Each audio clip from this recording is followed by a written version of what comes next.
একটি রাতের বিকট শব্দই কেড়ে নিয়েছিল ছোট্ট শিশু তানজিম উমায়েরের জীবন। আতশবাজির বাজনায় যখন পুরো দেশ আনন্দ উল্লাস করছে, সেই বাজনাতেই হৃদস্পন্দন বন্ধ হয়ে গেল 4 মাস বয়সী শিশু উমায়েরের। এমনটাই বলছেন তার বাবা ইউসুফ রায়হান।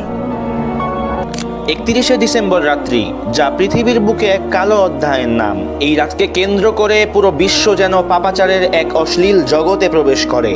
রাত 12টা বেজে ওঠার সাথে সাথে আতশবাজির বিকট আওয়াজে কেঁপে ওঠে পুরো দেশ। মুহূর্তেই ভুলে যায় আশেপাশে থাকা অসুস্থ মানুষগুলোর কথা।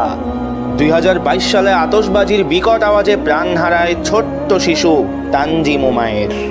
ফানুস উড়াতে গিয়ে রাজধানীর বিভিন্ন জায়গায় অগ্নিকাণ্ডের ঘটনা নতুন নয়। অসংখ্য অগণিত পাখি ঝাঁকে ঝাঁকে মরে পড়ে থাকে রাস্তায় রাস্তায়। কে নেবে এর দায়? গল্পটা তো এখানেই শেষ হতে পারত, কিন্তু গল্পটা এখানেই শেষ নয়। সেই সাথে শুরু হয় বিয়ার, হুইস্কি, ফেন্সিডিল, আফিম, হেরোইন, ইয়াবা, গাঁজা সহ বিভিন্ন মাদকদ্রব্য সেবনের এক জ্বলন্ত মহা উৎসব। বিভিন্ন ক্লাব ও দেশের অভিজাত হোটেলগুলোতে চলে নিষিদ্ধ পল্লীর নগ্ন মহড়া। উঠতি বয়সের তথাকথিত বহু আধুনিক তরুণ তরুণীরা লিপ্ত থাকে অবৈধ কর্মকাণ্ডে। জাস্ট এনজয় করতে গিয়ে সম্ভ্রান্ত ঘরের অনেক তরুণী নেশায় বুঁদ হয়ে সম্ভ্রম বিলিয়ে দেয় জাস্ট ফ্রেন্ড নামক হায়নাদের কাছে।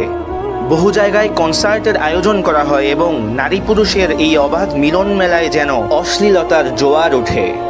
রাজধানীর বিভিন্ন রোডে বাইক রেসে দুর্ঘটনার সংবাদে গরম থাকে প্রচার গণমাধ্যম। নিষিদ্ধ অ্যালকোহল ঠেকাতে আইন শৃঙ্খলা বাহিনীকে চরম হিমশিম খেতে হয়। একজন মুসলিম হিসেবে কি আমরা ভেবে দেখেছি যে এই বিজাতীয় বস্তা পচা নোংরা সংস্কৃতি কি আমাদের পক্ষে শোভা পায়? ইসলাম তো বটেই, এমনকি একজন সুস্থ বিবেকবান কোনো ব্যক্তিও এই জাতীয় চরিত্র বিধ্বংসী উদযাপনকে মোটেও সমর্থন করতে পারে না। সত্যি কথা বলতে কি জানেন, এই ঘৃণ্য সংস্কৃতি আমাদের নয়। তাই আসুন পশ্চিমা এই অপসংস্কৃতির বিষাক্ত ছোবল থেকে নিজে সতর্ক হই এবং অন্যকেও সতর্ক করি। নতুন বছর শুরু হোক তাওবা দিয়ে।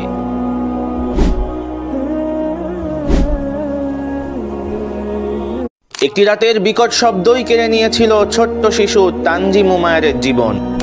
আতশবাজির বাজনায় যখন পুরো দেশ আনন্দ উল্লাস করছে, সেই বাজনাতেই হৃদস্পন্দন বন্ধ হয়ে গেল 4 মাস বয়সী শিশু উমায়েরের। এমনটাই বলছেন তার বাবা ইউসুফ রায়হান। 31শে ডিসেম্বর রাত্রি, যা পৃথিবীর বুকে এক কালো অধ্যায়ের নাম। এই রাতকে কেন্দ্র করে পুরো বিশ্ব যেন পাপাচারের এক অশ্লীল জগতে প্রবেশ করে। রাত 12টা বেজে ওঠার সাথে সাথে আতশবাজির বিকট আওয়াজে কেঁপে ওঠে পুরো দেশ। মুহূর্তেই ভুলে যায় আশেপাশে থাকা অসুস্থ মানুষগুলোর